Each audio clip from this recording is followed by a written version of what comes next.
ਸਤਿ ਸ਼੍ਰੀ ਅਕਾਲ, ਸਵਾਗਤ ਹੈ ਸਾਰੇ ਹੀ ਦਰਸ਼ਕਾਂ ਦਾ। ਪੰਜਾਬ ਇਸ ਵੇਲੇ ਵੇਖ ਰਹੇ ਹੋ ਤੁਸੀਂ ਤੇ ਮੈਂ ਹਾਂ ਗਗਨਦੀਪ ਸਿੰਘ, ਲੈ ਕੇ ਹਾਜ਼ਰ ਹਾਂ ਪੰਜਾਬ, ਪੰਜਾਬੀ ਅਤੇ ਪੰਜਾਬੀਅਤ ਨਾਲ ਜੁੜੀਆਂ ਖਾਸ ਖਬਰਾਂ।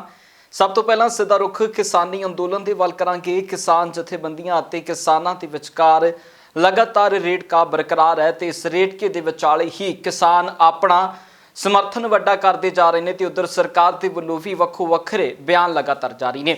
ਕਿਸਾਨ ਜਥੇਬੰਦੀਆਂ ਦੇ ਵੱਲੋਂ ਇੱਕ ਪਾਸੇ ਮਹਾ ਪੰਚਾਇਤਾਂ ਕੀਤੀਆਂ ਜਾਂਦੀਆਂ ਨੇ। ਬੀਤੇ ਦਿਨੀ ਪੰਜਾਬ ਦੇ ਬਰਨਾਲੇ ਦੇ ਵਿੱਚ ਵੱਡੀ ਮਹਾ ਪੰਚਾਇਤ ਕੀਤੀ ਗਈ ਹੈ ਤੇ ਉਸ ਤੋਂ ਬਾਅਦ ਹਰਿਆਣੇ ਦੇ ਸਿਰਸਾ ਦੇ ਵਿੱਚ ਵੀ ਵੱਡੀ ਮਹਾ ਪੰਚਾਇਤ ਹੋਈ ਹੈ। ਇਹਨਾਂ ਮਹਾ ਪੰਚਾਇਤਾਂ ਦੇ ਦਰਮਿਆਨ ਕਿਸਾਨ ਆਗੂਆਂ ਦੇ ਵੱਖੋ ਵੱਖਰੇ ਤੇ ਵੱਡੇ ਬਿਆਨ ਨੇ। ਇਸ ਨੂੰ ਲੈ ਕੇ ਰਕੇਸ਼ ਟਕੈਤ ਜਦੋਂ ਮਹਾ ਪੰਚਾਇਤ ਨੂੰ ਸੰਬੋਧਨ ਕਰ ਰਹੇ ਸੀ ਤਾਂ ਉਹਨਾਂ ਨੇ ਵੱਡੀਆਂ ਗੱਲਾਂ ਕਹੀਆਂ ਨੇ।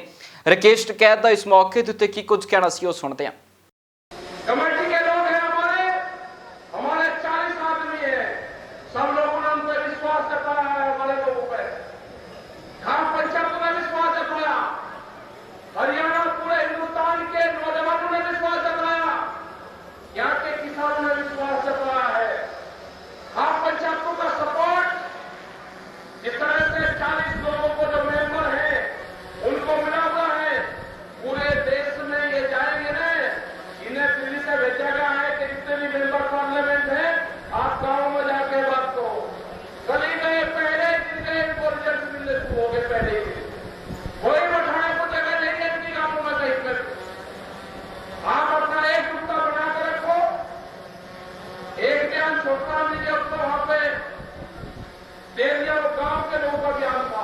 उधर देश के खेतीबाड़ी मंत्री नरेंद्र तोमर के वलों खेती अंदोलन ਨੂੰ ਲੈ ਕੇ बीते दिनी की गई टिप्पणी तो बाद सियासत पखी है। उन्होंने दी टिप्पणी तो बाद ही पंजाब के सिक्ख्या मंत्री का बयान आया। पंजाब के सिक्ख्या मंत्री का कहना है कि जो कुछ पंजाब के विच या फिर पंजाब तो बाहर बैठे किसानों के लिए लगातार बयानबाजी हो रही है। ये बयानबाजी सरासर गलत है तो किसान लगातार डटे हुए ने, उन्होंने जित सुभावक ही होगी। सारा पंजाब के लोग किसान के इस संघर्ष के विच उस दिन खड़े हैं, क्योंकि पंजाब का किसान ते गरीब मजदूर छोटा दुकानदार आड़तीआ इन्होंने हमेशा परिवार के रूप दे विच अपना काम किया है। इन्होंने कदे भी अपने ते अपने बच्चों की पेट की परवाह नहीं की और इस देश का ढिड भरन का काम पंजाब की जनता ने किया। और इसे करके लगातार पिछले 5-6 महीनों तो जो संघर्ष चल रहा है, पहला पंजाब चल रहा सी ते हुण दिल्ली के बॉर्डर पर चल रहा है, उहदे विच पंजाब सरकार ने कैप्टन अमरिंदर सिंह जी की कांग्रेस पार्टी की सरकार ने उस संघर्ष को जोरदार तरीके नाल हमेशा पहले दिन तो सपोर्ट किया है। असी किसान दे नाल हैं। किसान संघर्ष के विच जो असी हिस्सा पा सकते उस दे वास्ते साडी सरकार की पूरी सहमति है। और जो तोमर साहब का बयान है ये बहुत ही माड़ी गल है जे अज इन्ने संघर्ष तो बाद भी वो ऐसी गल कर रहे। उधर 26 जनवरी की घटना तो बाद कई अजिहे किसान ने जो हजे तक जेलों के विच बंद ने ते कईयां दी जमानत हो चुकी है। इन्हां किसानां दे समर्थन दे विच हुण सुखपाल सिंह खैरा वड्डा इकट्ठ करन दी तैयारी दे विच ने।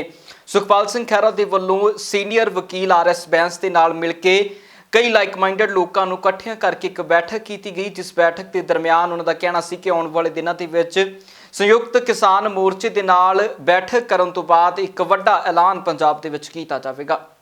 आने वाले दिनों किसान संयुक्त मोर्चे के आगुआं नाल मिल बैठ के उन्होंने मशवरे के नाल यतन करांगे कि पंजाब दे विच एक यूनीफाइड कॉल, क्योंकि हुण की हो रहा है कि आप मुहारे नौजवान कल महराज विच कॉल आई हुई है, उस तो पहला अटारी बॉर्डर ते मोटरसाइकिल मार्च कढ़िया गया, कल उदयकरण पिंड के नौजवानों ने तो कुछ लोगों ने इलाके ने रल के उत्थे कढ़िया। समराले प्रपोज्ड एक मार्च है, protest March, rather than having it in a disorganised manner. अगर किसान संयुक्त मोर्चा जिथे वो किसानों के 3 कानूनों की लड़ाई लड़ रहे हैं, असीं सहमत है, वो फोकस लड़ाई है, पर जिहड़ा एक नतीजे वजों जो कोई प्रोटेस्ट हुंदा, जो 82-83 विच किसान कपूरी मोर्चा लग्या पाणियां दा या बाद धर्म युद्ध मोर्चा लग्या, मोर्चा 3 कानून अपनी जगह ते ने, पर जिहड़ी हुण विक्टिमाइजेशन हो रही आ, जो लोगों की तशद्दद हो रहा वा, जो जुल्म ढाया जा रहा, उन्होंने भी डिफेंड करना साडे सब दी अहम जिम्मेवारी। और ये मैं कहने तो गुरेज नहीं करता कि जिहड़ियां एस्टैबलिश पोलीटिकल पार्टीज़ आ वो अबैंडन कर चुकियां साडे पंजाब दे लोकां नूं। मैं ਜਿੰਨੀਆਂ ਤੁਸੀਂ ਸਮਝ ਸਕਦੇ ਹੋ, ਚਾਹੇ ਕਾਂਗਰਸ ਹੈ, ਚਾਹੇ ਅਕਾਲੀ ਦਲ ਹੈ, ਚਾਹੇ ਉਹ Aam Aadmi party, opposition party, ਉਹ ਇਹਨਾਂ ਲੋਕਾਂ ਨੂੰ ਅਬੈਂਡਨ ਕਰ ਚੁੱਕੇ ਕਿ ਤਾਂ ਸਾਡੇ ਹੈ ਹੀ ਨਹੀਂਗੇ। ਇਹ ਤਾਂ ਹਿੰਸਾ ਕਰਨ ਵਾਲੇ ਲੋਕ ਸੀ, ਇਹ ਤਾਂ ਐਂਟੀ ਨੈਸ਼ਨਲ ਲੋਕ ਸੀਗੇ। ਕਿਸੇ ਵੀ ਪ੍ਰੋਟੈਸਟ ਮੂਵਮੈਂਟ ਵਿੱਚ 3 ਕੌਨਸੀਕੁਐਂਸਿਸ ਹੁੰਦੀਆਂ। ਇੱਕ ਤਾਂ ਹੈ ਕਿ ਲਾਸ ਆਫ ਪ੍ਰਾਪਰਟੀ। ਸਾਡਾ ਕੰਸਰਨ ਹੈ ਕਿ ਕਿਉਂਕਿ ਕਿਸਾਨ ਆਪਣੇ ਟਰੈਕਟਰਸ ਔਰ ਵਹੀਕਲਸ ਨਾਲ ਗਏ ਸੀ, ਤਾਂ ਜਿਹੜਾ ਲਾਸ ਹੋਇਆ ਉਹਨੂੰ ਇਕੱਠੇ ਤੌਰ 'ਤੇ ਸੰਗਠਨਾਂ ਨੂੰ ਭਰਨਾ ਚਾਹੀਦਾ ਹੈ। ਦੂਸਰਾ ਹੈ ਕਿ ਜਿਨ੍ਹਾਂ 'ਤੇ ਕੇਸ ਬਣੇ ਹੈ ਉਹਨਾਂ ਦੇ ਲੀਗਲ ਡਿਫੈਂਸ, ਅਤੇ ਤੀਸਰਾ ਹੈ ਕਿ ਜਿਨ੍ਹਾਂ ਨੇ ਜ਼ੁਲਮ ਕੀਤਾ ਉਹਨਾਂ ਨੂੰ ਸਜ਼ਾ ਦੇਣਾ। ਇਹ ਤਿੰਨੋਂ ਹੀ ਲੌਂਗ ਟਰਮ ਪ੍ਰੋਜੈਕਟ ਹੁੰਦੇ ਆ। ਪ੍ਰੋਟੈਸਟ ਦੇ ਤਿੰਨੋਂ ਕਾਨੂੰਨਾਂ ਦੇ ਅਲੱਗ ਕੌਨਸੀਕੁਐਂਸਿਸ ਹੁੰਦੇ ਆ। ਉਹ ਅਲੱਗ ਇੱਕ ਪੋਲੀਟੀਕਲ ਪ੍ਰੋਟੈਸਟ ਹੈ ਜਾਂ ਡਿਮਾਂਡਸ ਹੈ। ਦੂਸਰੀਆਂ ਜਿਹੜੀਆਂ ਕੌਨਸੀਕੁਐਂਸਿਸ ਆਫ ਪ੍ਰੋਟੈਸਟ ਹੈ ਉਹ ਬੜੀਆਂ ਲੌਂਗ ਟਰਮ ਚੱਲਦੀਆਂ। ਕਿਸੇ ਨੂੰ ਸਜ਼ਾ ਦੇਣ ਦੀ ਘੱਟੋ ਘੱਟ 5 ਤੋਂ 10 ਸਾਲ ਲੱਗਦੇ ਨੇ, ਕਿਸੇ ਕੇਸ ਤੋਂ ਬਚਣ ਲਈ ਵੀ 5 ਤੋਂ 7 ਸਾਲ ਲੱਗਦੇ ਨੇ, ਕਿਉਂਕਿ ਇਹ ਇੰਨਾ ਲੰਬੀ ਜਰਨੀ ਹੈ ਕਿ ਇਹਦੇ ਲਈ ਛੋਟੀ ਕਮਿਟਡ ਲੀਗਲੀ ਆਰਗੇਨਾਈਜੇਸ਼ਨ ਜਾਂ ਕਹਿ ਲਓ ਜਾਂ ਕੁਛ ਛੋਟਾ ਜਿਹਾ ਗਰੁੱਪ ਬਹੁਤ ਜ਼ਰੂਰੀ ਹੈ, ਜਿਹੜਾ ਲੌਂਗ ਟਰਮ ਬੇਸਿਸ 'ਤੇ ਇਹਨਾਂ ਤਿੰਨਾਂ ਐਸਪੈਕਟਸ 'ਤੇ ਜਿਹੜੇ ਵਿਕਟਿਮਸ ਆਫ ਐਜੀਟੇਸ਼ਨ ਹੈ ਉਹਨਾਂ ਨੂੰ ਮਦਦ ਕੀਤੀ ਜਾ ਸਕੇ। ਇਹੀ ਸਾਡਾ ਮਕਸਦ ਹੈ। ਐਟਲੀਸਟ ਸਾਡਾ ਤਾਂ, ਮੇਰਾ ਤਾਂ ਇਹੀ ਮਕਸਦ ਹੈ ਅੱਜ ਦੀ ਮੀਟਿੰਗ ਦਾ ਤਾਂ ਅੱਜ ਦੀ ਪ੍ਰੈਸ ਕਾਨਫਰੰਸ। ਉਧਰ ਹਰਿਆਣੇ ਦੇ ਖੇਤੀਬਾੜੀ ਮੰਤਰੀ ਦੇ ਵੱਲੋਂ ਵੀ ਬੀਤੇ ਦਿਨੀ ਕਿਸਾਨਾਂ ਨੂੰ ਲੈ ਕੇ ਟਿੱਪਣੀ ਕੀਤੀ ਗਈ ਸੀ, ਜਿਸ ਤੋਂ ਬਾਅਦ ਕਈ ਸਿਆਸੀ ਬਿਆਨ ਆਏ ਤੇ ਇਹਨਾਂ ਬਿਆਨਾਂ ਤੋਂ ਬਾਅਦ ਹਰਿਆਣੇ ਦੇ ਉਸ ਮੰਤਰੀ ਦੇ ਵੱਲੋਂ ਵੀ ਮਾਫੀ ਮੰਗ ਲਈ ਗਈ ਸੀ। ਪਰ ਇਸ ਬਿਆਨ ਦੇ ਉੱਤੇ ਪੰਜਾਬ ਪ੍ਰਧਾਨ ਸੁਨੀਲ ਜਾਖੜ ਦੇ ਵੱਲੋਂ ਵੀ ਵੱਖਰੀ ਟਿੱਪਣੀ ਕੀਤੀ ਗਈ ਹੈ। ਸੁਨੀਲ ਜਾਖੜ ਦਾ ਕਹਿਣਾ ਸੀ ਕਿ ਕਿਸਾਨਾਂ ਦੇ ਵਿੱਚ ਆ ਕੇ ਇਹਨਾਂ ਤੋਂ ਮਾਫੀ ਮੰਗਣੀ ਚਾਹੀਦੀ ਹੈ। ਦੇਖੋ, ਸਭ ਤੋਂ ਪਹਿਲਾਂ ਤਾਂ ਦਲਾਲ ਸਾਹਿਬ ਨੂੰ ਮਾਫੀ ਮੰਗਣੀ ਚਾਹੀਦੀ ਹੈ ਦੇਸ਼ ਦੇ ਕਿਸਾਨਾਂ ਤੋਂ। ਉਹਨਾਂ ਨੇ ਜਿਸ ਕਿਸਮ ਦਾ ਸ਼ਬਦਾਵਲੀ ਇਸਤੇਮਾਲ ਕੀਤੀ ਪਹਿਲਾਂ ਵੀ ਤੇ ਹੁਣ ਵੀ ਉਸੇ ਲਹਿਜੇ 'ਚ ਜਿਹੜੀਆਂ ਗੱਲਾਂ ਕਰ ਰਹੇ ਹੈ, ਉਹ ਲੋਕਾਂ ਦੇ ਚੁਣੇ ਹੋਏ ਨੁਮਾਇੰਦੇ ਨੂੰ ਸ਼ੋਭਾ ਨਹੀਂ ਦਿੰਦੇ। ਤੇ ਸਾਡੇ ਗੁਆਂਢੀ ਸੂਬੇ ਜਿਹਨੂੰ ਹਮੇਸ਼ਾ ਹਰਿਆਣਾ ਆਪਣੇ ਆਪ ਨੂੰ ਛੋਟਾ ਭਰਾ ਤੇ ਪੰਜਾਬ ਨੂੰ ਵੱਡਾ ਭਰਾ ਮੰਨਦਾ ਹੈ, ਅੱਜ ਉਹ ਜਿਹੜਾ ਸਿਰਫ ਮੰਨਦੇ ਹੀ ਨਹੀਂ, ਹੁਣ ਉਹ ਭਰਾਪਾ ਜਿਹੜਾ ਹੈ ਬਹੁਤ ਹੀ ਡੂੰਘਾ ਆਪਸ 'ਚ ਪਿਆਰ ਦੋਨਾਂ ਭਰਾਵਾਂ ਦਾ ਸਿੰਘੂ ਤੇ ਟਿਕਰੀ ਬਾਰਡਰ 'ਤੇ ਦੇਖਣ ਨੂੰ ਮਿਲ ਰਿਹਾ। ਉਹਦੇ ਵਿੱਚ ਉਸ ਮਾਹੌਲ ਨੂੰ ਵਿਗਾੜਨ ਵਾਸਤੇ ਆ ਜਿਹੜੇ ਇਸ ਕਿਸਮ ਦੇ ਓਛੇ ਬਿਆਨ ਦੇ ਰਹੇ ਹੈ, ਸ਼ੋਭਾ ਨਹੀਂ ਦਿੰਦਾ। ਪਰ ਆਹ ਮਸਲਾ ਇਕੱਲੇ ਦਲਾਲ ਸਾਹਿਬ ਦਾ ਨਹੀਂ। ਦਲਾਲ ਸਾਹਿਬ ਤਾਂ ਇੱਕ ਵਿਚੋਲੀਏ ਦੀ ਭੂਮਿਕਾ ਨਿਭਾ ਰਹੇ ਹੈ। ਜਿਹੜੇ ਵਿਚੋਲੀਆਂ ਨੂੰ ਹਟਾਉਣ ਦੀ ਗੱਲ ਕਰ ਰਹੀ ਹੈ ਬੀਜੇਪੀ, ਉਹ ਬੋਲੀ ਬੋਲ ਰਿਹਾ ਬੀਜੇਪੀ ਸਰਕਾਰ ਦੀ, ਉਹ ਬੋਲੀ ਬੋਲ ਰਿਹਾ ਬੀਜੇਪੀ ਪਾਰਟੀ ਦੀ। ਮੈਂ ਦਲਾਲ ਸਾਹਿਬ ਦੀ ਪਿਆਸ ਤਾਂ ਪਤਾ ਨਹੀਂ ਕਦੋਂ ਬੁਝੂਗੀ ਕਿ ਨਹੀਂ ਬੁਝੂਗੀ। ਅੱਜ ਇਹਨਾਂ ਨੂੰ ਭੀੜ ਲੱਗਣ ਲੱਗੀ। ਇਹ ਲੋਕ ਹੈ ਜਿਨ੍ਹਾਂ ਨੂੰ ਤੁਸੀਂ ਧੋਖਾ ਦੇ ਕੇ ਉਸ ਕੁਰਸੀ ਤੇ ਬੈਠੇ ਹੋ, ਉਸੇ ਭੀੜ ਵਾਲੀ ਥਾਂ ਤੁਹਾਨੂੰ ਲੈ ਕੇ ਆਣਗੇ ਲੋਕ। ਅੱਜ ਇਸੇ ਤਰ੍ਹਾਂ ਹੀ ਚੱਲਦਾ ਰਿਹਾ, ਕਿਉਂਕਿ ਆਹ ਉੱਥੇ ਇੱਕ ਸੰਘਰਸ਼ ਨਹੀਂ, ਆਹ ਇੱਕ ਰੈਵੋਲੂਸ਼ਨ ਹੈ, ਆਹ ਇੱਕ ਕ੍ਰਾਂਤੀ ਹੈ ਜਿਹੜੀ ਦਿੱਲੀ ਦੇ ਦਰਵਾਜ਼ੇ ਤੇ ਖੜੀ ਹੈ। ਇੱਕ ਪਾਸੇ ਜਿੱਥੇ ਖੇਤੀਬਾੜੀ ਨੂੰ ਲਾਹੇਵੰਦਕ ਧੰਦਾ ਕਿਹਾ ਜਾਂਦਾ ਹੈ, ਉਧਰ ਦੂਜੇ ਪਾਸੇ ਖੇਤੀਬਾੜੀ ਧੰਦੇ ਦੇ ਵਿੱਚੋਂ ਕਿੰਨਾ ਕਲਾਹਾ ਹੈ, ਇਹ ਪੰਜਾਬ ਦੇ ਵਿੱਚ ਲਗਾਤਾਰ ਕਿਸਾਨਾਂ ਦੇ ਵੱਲੋਂ ਆਪਣੀ ਜੀਵਨ ਲੀਲਾ ਸਮਾਪਤ ਕਰਨ ਦੀ ਗਿਣਤੀ ਆਪਣੇ ਆਪ ਬਿਆਨ ਕਰ ਰਹੀ ਹੈ। ਇਸੇ ਬਿਆਨਾਂ ਦੇ ਦਰਮਿਆਨ ਜੇਕਰ ਪੰਜਾਬ ਦੇ ਮੌਜੂਦਾ ਹਾਲਾਤਾਂ ਦੇ ਵੱਲ ਨਜ਼ਰ ਮਾਰੀਏ ਤਾਂ ਪੰਜਾਬ ਦੇ ਵਿੱਚ ਹਜੇ ਵੀ ਕਿਸਾਨਾਂ ਦੇ ਜੀਵਨ ਲੀਲਾ ਸਮਾਪਤ ਕਰਨ ਦਾ ਦੌਰ ਰੁਕਿਆ ਨਹੀਂ ਹੈ। ਬੀਤੇ ਦਿਨੀ ਪੰਜਾਬ ਦੇ ਦਸੂਹਾ ਦੇ ਵਿੱਚ ਵੀ 2 ਪਿਓ ਪੁੱਤ ਦੇ ਵੱਲੋਂ ਆਪਣੀ ਜੀਵਨ ਲੀਲਾ ਸਮਾਪਤ ਕਰ ਲਈ ਗਈ। ਦੱਸਦੀ ਕਿ ਇਹਨਾਂ ਦੇ ਉੱਤੇ ਖੇਤੀਬਾੜੀ ਦੇ ਚੱਲਦਿਆਂ ਕਰਜ਼ਾ ਦੱਸਿਆ ਜਾ ਰਿਹਾ ਸੀ, ਜਿਸ ਕਰਜ਼ੇ ਤੋਂ ਤੰਗ ਆ ਕੇ ਇਹਨਾਂ ਦੋਹੇ ਪਿਓ ਪੁੱਤਾਂ ਨੇ ਆਪਣੀ ਜੀਵਨ ਲੀਲਾ ਆਪਣੇ ਹੱਥੀਂ ਸਮਾਪਤ ਕੀਤੀ ਹੈ। ਇਹਨਾਂ ਦੇ ਹੀ ਪਰਿਵਾਰਕ ਮੈਂਬਰਾਂ ਦੇ ਨਾਲ ਮਿਲਣ ਦੇ ਲਈ ਪਹੁੰਚੇ ਅਕਾਲੀ ਦਲ ਦੇ ਪ੍ਰਧਾਨ ਸੁਖਬੀਰ ਸਿੰਘ ਬਾਦਲ ਦਾ ਕਹਿਣਾ ਸੀ ਕਿ ਪੰਜਾਬ ਦੀ ਸੱਤਾ ਧਿਰ ਹੋਵੇ ਜਾਂ ਕੇਂਦਰ ਦੀ ਸੱਤਾ ਧਿਰ ਹੋਵੇ, ਦੋਹੇ ਮਿਲ ਕੇ ਕਿਸਾਨਾਂ ਨੂੰ ਲਗਾਤਾਰ ਲਾਰੇ ਲਾ ਰਹੇ ਨੇ। ਕਿੰਨੀ ਵੱਡੀ ਬੇਇਨਸਾਫੀ ਹੋ ਰਹੀ ਹੈ। ਇਸ ਕਰਕੇ ਮੈਂ ਖਾਸ ਕਰਕੇ ਕੈਪਟਨ ਅਮਰਿੰਦਰ ਸਿੰਘ ਨੂੰ ਕਹਿਣਾ ਚਾਹਣਾ ਹੈ, ਜਿਹੜਾ ਤੁਸੀਂ ਗੁਟਕਾ ਸਾਹਿਬ ਤੇ ਝੂਠਾ ਸਹੁੰ ਖਾਧੀ ਤੇ ਵਾਅਦਾ ਕੀਤਾ, ਤੁਸੀਂ ਲੋਕਾਂ ਦੇ ਗਰੀਬਾਂ ਦੇ ਮਨ 'ਚ ਭਾਵਨਾ ਤੇ ਉਮੀਦ ਜਗਾ ਦਿੱਤੀ ਸੀ। ਵਿਚਾਰਿਆਂ ਨੇ ਆਪਣੇ ਵਿਆਜ ਨਹੀਂ ਭਰੇ ਜਾਂ ਕੁਝ ਨਹੀਂ ਕੀਤਾ ਕਿਉਂਕਿ ਸਾਡਾ ਕਰਜ਼ਾ ਮਾਫ ਹੋ ਜਾਣਾ। ਅੱਜ ਉਹ ਚੀਜ਼ਾਂ ਇੰਨੀਆਂ ਵੱਧ ਗਈਆਂ, ਇੰਨਾ ਕਰਜ਼ਾ ਵੱਧ ਗਿਆ, ਵਿਚਾਰੇ ਹੁਣ ਉਹਨਾਂ ਨੂੰ ਆਤਮ ਹੱਤਿਆ ਕਰਨੀ ਪਣੀ ਹੈ। ਦੇਖੋ ਕਿੰਨੀ ਜਾਨਾਂ ਦਾ ਤੁਸੀਂ ਖਿਲਵਾੜ ਕੀਤਾ। ਜੇ ਵਾਅਦਾ ਕਰਨਾ ਸੀ ਫਿਰ ਪੂਰਾ ਕਰਦੇ। ਮੈਂ ਕਹਿੰਦਾ ਕੱਲੀ ਆਹ ਕੇਸ ਨਹੀਂ ਹੈ, ਮੈਂ 2-3 ਹੋਰ ਕੇਸ ਮੈਂ ਪਿਛਲੇ ਮਹੀਨਿਆਂ 'ਚ ਦੇਖਿਆ ਜਿਨ੍ਹਾਂ ਨੇ ਡਾਇਰੈਕਟ ਚਿੱਠੀ ਲਿਖ ਕੇ ਕੀਤਾ ਕਿ ਕੈਪਟਨ ਸਾਹਿਬ ਦੇ ਝੂਠੇ ਵਾਅਦੇ ਕਰਕੇ। ਇਸ ਕਰਕੇ ਮੈਂ ਸਟਰੋਂਗਲੀ ਅਪੀਲ ਕਰਦਾ ਕਿ ਕੈਪਟਨ ਸਾਹਿਬ ਨੂੰ, ਪੰਜਾਬ ਸਰਕਾਰ ਨੂੰ ਇਮੀਡੀਏਟਲੀ ਜੋ ਕਿਹਾ ਸੀ ਇਹਨਾਂ ਕਰਜ਼ਾ ਸਾਰਿਆਂ ਦਾ ਮਾਫ ਕਰਨਾ ਚਾਹੀਦਾ। ਉਮੀਦ ਜਾਗ ਪੈਂਦੀ ਕਿ ਹੁਣ ਝੂਠ ਨਹੀਂ ਬੋਲੂਗਾ। ਉਹਨਾਂ ਨੇ, ਕੈਪਟਨ ਨੇ ਕੀ ਕਿਹਾ ਸੀ, ਭਾਵੇਂ ਤੁਹਾਡਾ ਬੈਂਕ ਦਾ ਕਰਜ਼ਾ ਹੋਏ, ਆੜਤੀਏ ਦਾ ਕਰਜ਼ਾ ਹੋਏ, ਸੁਸਾਇਟੀ ਦਾ ਕਰਜ਼ਾ ਹੋਏ, ਸਾਰਾ ਮੈਂ ਮੋੜੂੰਗਾ। ਗੁਟਕਾ ਸਾਹਿਬ ਨੂੰ ਸਾਹਮਣੇ ਰੱਖ ਕੇ ਉਹਨੇ ਹੱਥ ਸਹੁੰ ਖਾਧੀ। ਯਾਰ ਗੁਰੂ ਘਰ 'ਚ ਬੰਦਾ ਕਹਿੰਦੇ ਨਾ ਕਿਸੇ ਨੂੰ ਕੋਈ ਝਗੜਾ ਹੋ ਜਾਏ ਤੇ ਆਪਾਂ ਗੁਰੂ ਘਰ ਚੱਲ, ਤੇ ਬੰਦਾ ਝੂਠਾ ਗੁਰੂ ਘਰ ਨਹੀਂ ਜਾਂਦਾ ਕਿਉਂਕਿ ਡਰ ਲੱਗਦਾ। ਇੱਥੇ ਤਾਂ ਗੁਟਕਾ ਸਾਹਿਬ ਦੀ ਝੂਠੀ ਸਹੁੰ ਖਾਧੀ ਹੈ ਤੁਸੀਂ, ਤੇ ਸਾਰੇ ਲੋਕਾਂ ਦੇ ਮਨ 'ਚ ਤੁਸੀਂ ਇੰਨੀ ਉਮੀਦ ਜਗਾ ਦਿੱਤੀ ਜਿਹਦੇ ਕਰਕੇ ਤੁਹਾਡੀ ਸਰਕਾਰ ਬਣੀ ਹੈ। ਘੱਟ ਤੋਂ ਘੱਟ ਆਪਣਾ ਫਰਜ਼ ਤਾਂ ਨਿਭਾਓ।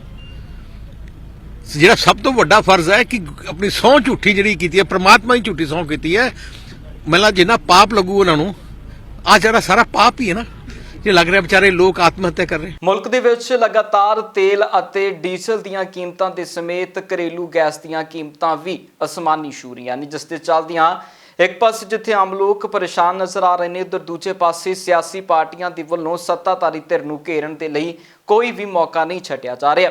ਪੰਜਾਬ ਪ੍ਰਧਾਨ ਸੁਨੀਲ ਜਾਖੜ ਹੋਣ, ਪੰਜਾਬ ਦੇ ਸਿੱਖਿਆ ਮੰਤਰੀ ਵਿਜੇ ਇੰਦਰ ਸਿੰਗਲਾ ਹੋਣ, ਜਾਂ ਫਿਰ ਵੱਖ-ਵੱਖ ਤਰ੍ਹਾਂ ਦੇ ਨਾਲ ਸਿਆਸੀ ਪਾਰਟੀਆਂ ਦੇ ਵੱਲੋਂ ਪ੍ਰਦਰਸ਼ਨ ਵੱਖ-ਵੱਖ ਸ਼ਹਿਰਾਂ ਦੇ ਵਿੱਚ ਕੀਤੇ ਜਾ ਰਹੇ ਨੇ। ਪਹਿਲਾਂ ਮਹਿੰਗਾਈ ਨੂੰ ਲੈ ਕੇ ਪੰਜਾਬ ਪ੍ਰਧਾਨ ਸੁਨੀਲ ਜਾਖੜ ਅਤੇ ਪੰਜਾਬ ਦੇ ਸਿੱਖਿਆ ਮੰਤਰੀ ਵਿਜੇ ਇੰਦਰ ਸਿੰਗਲਾ ਦਾ ਕੀ ਕਹਿਣਾ, ਉਹ ਸੁਣਦੇ ਹਾਂ। ਇਰਾਨੀ ਜੀ ਤੋਂ ਪੁੱਛਣ ਵਾਲਾ ਜਿਹੜੇ 5 ਰੁਪਏ ਨੂੰ ਲੈ ਕੇ ਨੋਟੰਕੀ ਕਰਦੇ ਹੁੰਦੇ ਸੀਗੇ, ਅੱਜ ਕਿਉਂ ਨਹੀਂ ਬੋਲਦੇ?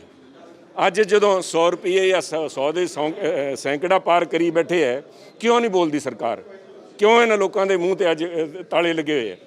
ਮਸਲਾ ਗਰੀਬਾਂ ਦਾ ਹੈ, ਮਸਲਾ ਲੋਕਾਂ ਦਾ ਹੈ, ਮਸਲਾ ਹਿੰਦੁਸਤਾਨ ਦਾ ਹੈ। ਉਹਦੇ ਵਿੱਚ ਕਿਸਾਨ ਵੀ ਹੈ, ਮਜ਼ਦੂਰ ਵੀ ਹੈ, ਨੌਜਵਾਨ ਵੀ ਹੈ, ਮਿਡਲ ਵਰਗ ਵੀ ਹੈ। ਕੋਈ ਕਿਹੜਾ ਵਰਗ ਹੈ ਜਿਹੜਾ ਇਹਦੇ ਨਾਲ ਪ੍ਰਭਾਵਿਤ ਨਹੀਂ? ਕੀਮਤਾਂ ਘਟਣੀਆਂ ਚਾਹੀਦੀਆਂ। 2008 ਦੇ ਆંકੜੇ ਮੈਂ ਹੁਣੇ ਦੇਖ ਰਿਹਾ ਸੀ ਗੱਡੀ 'ਚ ਉਤਰਨ ਤੋਂ ਪਹਿਲਾਂ, $108 ਕੱਚਾ ਤੇਲ ਸੀਗਾ, ਤੇ ਉਦੋਂ 2008 ਦੇ ਅੰਦਰ 45 ਰੁਪਏ ਪੈਟਰੋਲ ਸੀਗਾ।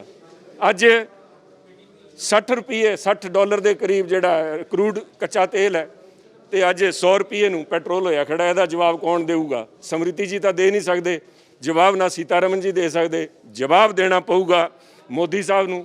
ਮੋਦੀ ਸਾਹਿਬ ਭੱਜ ਰਹੇ ਇਹਨਾਂ ਗੱਲਾਂ ਤੋਂ। ਮੋਦੀ ਸਾਹਿਬ ਵਧਾਈਆਂ ਲੈ ਰਹੇ। ਬੀਜੇਪੀ ਦੇ ਅੰਦਰ ਵੀ ਬਹੁਤ ਅੱਛਾ ਕਾਨੂੰਨ ਲੈ ਕੇ ਆਏ ਹੈ। ਮਸਲਾ ਲੋਕਾਂ ਦਾ ਹੈ, ਲੋਕਾਂ ਦੀ ਗੱਲ ਸੁਣੋ ਤੇ ਲੋਕਾਂ ਦੀ ਗੱਲ ਕਰੋ। ਮੋਦੀ ਸਾਹਿਬ ਨਾ, ਮੈਂ ਤਾਂ ਕੀ ਕਹਿਣਾ, ਮੈਂ ਤਾਂ ਕਹਿ ਰਿਹਾ ਕਿ ਇਹ ਲੋਕਾਂ ਦੀ ਹਮਦਰਦ ਸਰਕਾਰ ਹੀ ਨਹੀਂ ਹੈ, ਕੇਂਦਰ ਦੀ ਸਰਕਾਰ।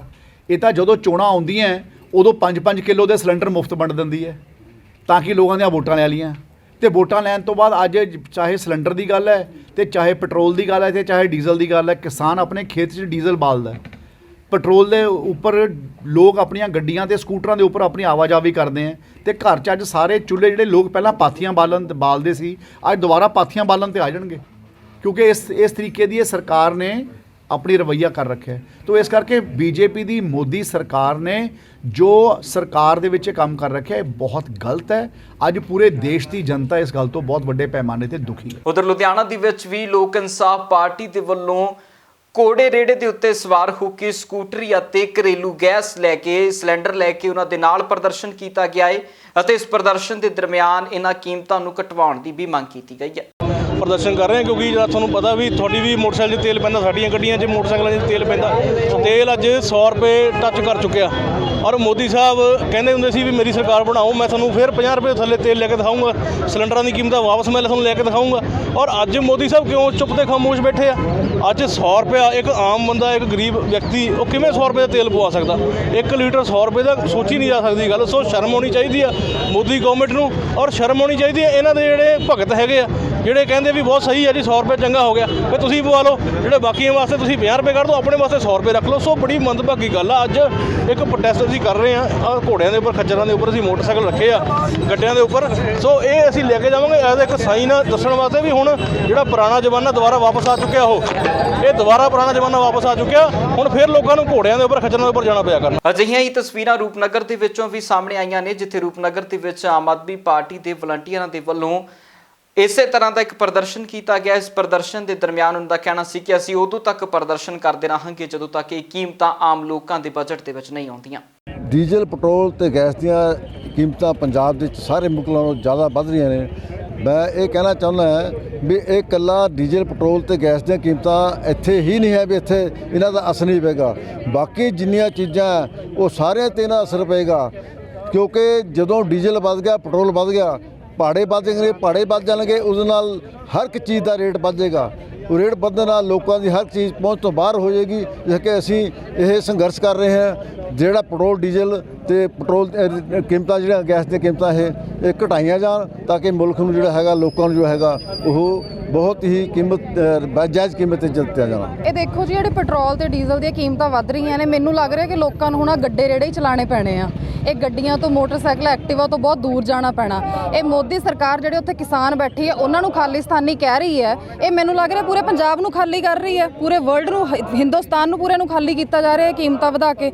ਸੋ ਅਸੀਂ ਖੜੇ ਆ ਇਹਦੇ ਹੱਕ ਦੇ ਵਿੱਚ, ਇਹਨਾਂ ਨੂੰ ਘੱਟ ਕਰਵਾ ਕੇ ਛੱਡਾਂਗੇ। ਅੱਛੇ ਦਿਨਾਂ ਦੀ ਤਾਂ ਗੱਲ ਛੱਡ ਦਿਓ ਜੀ, ਅੱਜ ਤੋਂ 6 ਸਾਲ ਪਹਿਲਾਂ ਜਦੋਂ ਇਹ ਆਪਣੇ ਗੁਜਰਾਤ ਦਾ ਮੁੱਖ ਮੰਤਰੀ ਸੀ ਔਰ ਇਸੇ ਨੇ ਮਨਮੋਹਨ ਸਿੰਘ ਦੇ ਵਿਰੁੱਧ ਇਸ ਗੱਲ ਦਾ ਬਿਆਨ ਦਿੱਤਾ ਸੀ, ਉਨੀ ਦਿਨੀ ਜਿਹੜੀ ਸੀਗੀ ਬੈਰਲ ਉਹ 54 ਰੁਪਏ ਸੀਗੀ ਤੇ ਮਨਮੋਹਨ ਸਿੰਘ ਜਿਹੜਾ ਸੀ 65 ਰੁਪਏ ਲੀਟਰ ਤੇਲ ਦੇ ਰਿਹਾ ਸੀ ਤਾਂ ਇਹ ਕਹਿੰਦੇ ਸੀ ਵੀ ਬੰਦ ਕਰੋ, ਇਸ ਸਰਕਾਰ ਨੂੰ ਤੋੜੋ। ਪਰ ਹੈਰਾਨੀ ਦੀ ਗੱਲ ਇਹ ਆ ਹੁਣ ਉਹ ਤੋਂ ਵੀ ਬੈਰਲ ਸਸਤੀ ਆ ਤੇ ਉਸ ਦੇ ਵਿੱਚ 3-4 ਲੀਟਰ ਤੋਂ ਵੱਧ ਤੇਲ ਹੁੰਦਾ ਆ ਤੇ ਸਾਨੂੰ ਇਸ ਵੇਲੇ ਜਿਹੜਾ 92-93 ਰੁਪਏ, ਕਈ ਸਟੇਟਾਂ ਦੇ ਵਿੱਚ 100 ਰੁਪਏ ਤੋਂ ਵੀ ਵੱਧ ਤੇਲ ਵਿਕ ਰਿਹਾ। ਦੁੱਖ ਦੀ ਗੱਲ ਇਹ ਆ ਵੀ ਮੋਦੀ ਨੇ ਜਿਸ ਦਾ ਸਭ ਦਾ ਵਿਕਾਸ ਕਰਨਾ ਸੀਗਾ ਉਹ ਸਭ ਦਾ ਇਸ ਵੇਲੇ ਵਿਕਾਸ ਕਰਨ ਦੀ ਬਜਾਏ ਲੋਕਾਂ ਨੂੰ ਦੁੱਖ ਤਕਲੀਫਾਂ ਦੇ ਵਿੱਚ ਪਾ ਰਿਹਾ। ਉਧਰ SC/ST ਕਮਿਸ਼ਨ ਦੇ ਚੇਅਰਮੈਨ ਲਗਾਏ ਗਏ ਵਿਜੇ ਸਾਂਪਲਾ ਨੇ ਬਿਆਨ ਦਿੱਤਾ ਹੈ। ਵਿਜੇ ਸਾਂਪਲਾ ਦਾ ਕਹਿਣਾ ਹੈ ਕਿ ਜੋ ਜ਼ਿੰਮੇਵਾਰੀ ਉਹਨਾਂ ਨੂੰ ਕੇਂਦਰ ਸਰਕਾਰ ਦੇ ਵੱਲੋਂ ਦਿੱਤੀ ਗਈ ਹੈ ਉਸ ਜ਼ਿੰਮੇਵਾਰੀ ਦੇ ਉੱਤੇ ਉਹ ਖਰੇ ਉਤਰਨਗੇ ਤੇ ਨਾਲ ਹੀ ਹਰ ਇੱਕ ਨੂੰ ਇਨਸਾਫ ਦਿਵਾਇਆ ਜਾਵੇਗਾ ਜੋ ਲਗਾਤਾਰ ਹੁਣ ਤੱਕ ਇਨਸਾਫ ਦੀ ਉਡੀਕ ਦੇ ਵਿੱਚ ਬੈਠੇ ਨੇ। ਮੈਂ ਜਲਦੀ ਇੱਕ ਅੱਧੇ ਦਿਨ 'ਚ ਹੀ ਅਹੁਦਾ ਸੰਭਾਲ ਰਿਹਾ ਔਰ ਵਿਸ਼ੇਸ਼ ਰੂਪ 'ਚ ਮੈਂ ਇਸ ਅਹੁਦਾ ਸੰਭਾਲਣ ਤੋਂ ਪਹਿਲਾਂ ਆਪਣੇ ਹਾਈ ਕਮਾਂਡ ਦਾ ਵੀ ਧੰਨਵਾਦ ਕਰਾਂਗਾ ਔਰ ਵਿਸ਼ੇਸ਼ ਰੂਪ 'ਚ ਦੇਸ਼ ਦੇ ਮਾਨਯ ਰਾਸ਼ਟਰਪਤੀ ਸ਼੍ਰੀ ਰਾਮਨਾਥ ਕੋਵਿੰਦ ਜੀ ਔਰ ਦੇਸ਼ ਦੇ ਪ੍ਰਧਾਨ ਮੰਤਰੀ ਮਾਨਯ ਸ਼੍ਰੀ ਨਰਿੰਦਰ ਮੋਦੀ ਜੀ ਦਾ ਔਰ ਹਾਈ ਕਮਾਂਡ ਦਾ ਮੈਂ ਧੰਨਵਾਦ ਕਰਾਂਗਾ ਕਿ ਜਿਨ੍ਹਾਂ ਨੇ ਮੈਨੂੰ ਇਸ ਬਹੁਤ ਵੱਡੀ ਜ਼ਿੰਮੇਵਾਰੀ ਦੇ ਲਈ ਯੋਗ ਸਮਝਦੇ ਹੋਏ ਮੈਨੂੰ ਇਹ ਦਾਇਿਤਵ ਦਿੱਤਾ ਹੈ। ਸੋ ਮੈਂ ਉਹਨਾਂ ਦਾ ਜਿੱਥੇ ਧੰਨਵਾਦ ਕਰਦਾ ਉੱਥੇ ਉਹਨਾਂ ਨੂੰ ਵੀ ਵਿਸ਼ਵਾਸ ਦਿਲਾਉਣਾ ਚਾਹਾਂਗਾ ਕਿ ਜਿਹੜਾ ਦਾਇਿਤਵ ਦਿੱਤਾ ਹੈ ਉਸ ਨੂੰ ਮੈਂ ਬਾਖੂਬੀ ਨਿਭਾਵਾਂ ਔਰ ਕੱਲ੍ਹ ਨੂੰ ਉਹਨਾਂ ਨੂੰ ਮੇਰੇ 'ਤੇ ਗਰਵ ਹੋਵੇ ਕਿ ਅਸੀਂ ਜਿਸ ਨੂੰ ਦਾਇਿਤਵ ਦਿੱਤਾ ਹੈ ਉਹ ਉਹਨਾਂ ਨੂੰ ਇਸ ਚੀਜ਼ ਦਾ ਆਪਣੇ 'ਤੇ ਮਾਣ ਹੋਵੇ। ਐਸਾ ਮੈਂ ਆਪਣੇ ਵੱਲੋਂ ਪ੍ਰਯਾਸ ਹਮੇਸ਼ਾ ਕਰਦਾ ਹਾਂ। ਕੀ ਪ੍ਰਾਇੋਰਟੀਜ਼ ਰਹਿਣ ਵਾਲੀਆਂ ਨੇ ਕਿਉਂਕਿ ਬੜਾ ਵੱਡੀ ਜ਼ਿੰਮੇਵਾਰੀ ਹੈ, ਸੰਵਿਧਾਨਿਕ ਪਦ ਰਹਿਣ ਵਾਲਾ? ਦੇਖੋ ਬਹੁਤ ਵੱਡੀ ਜ਼ਿੰਮੇਵਾਰੀ ਹੈ। ਸੰਵਿਧਾਨਿਕ ਪਦ ਦੇ ਨਾਲ ਨਾਲ ਸੰਵਿਧਾਨਿਕ ਮਰਿਆਦਾ ਦਾ ਵੀ ਇਹਦੇ ਵਿੱਚ ਖਿਆਲ ਰੱਖਣਾ ਬਹੁਤ ਜ਼ਰੂਰੀ ਹੈ। ਪੰਜਾਬ ਇਸ ਵੇਲੇ ਦੇ ਵਿੱਚ ਫਿਲਹਾਲ ਦੇ ਲਈ ਇੰਨਾ ਹੀ। ਫਿਰ ਮੁੜ ਹਾਜ਼ਰ ਹੁੰਦੇ ਆ ਨਵੀਆਂ ਤੇ ਤਾਜ਼ਾ ਅਪਡੇਟਸ ਦੇ ਨਾਲ। ਤਦ ਤੱਕ ਲਈ ਮੈਨੂੰ ਦੇ ਇਜਾਜ਼ਤ। ਬਹੁਤ ਬਹੁਤ ਧੰਨਵਾਦ।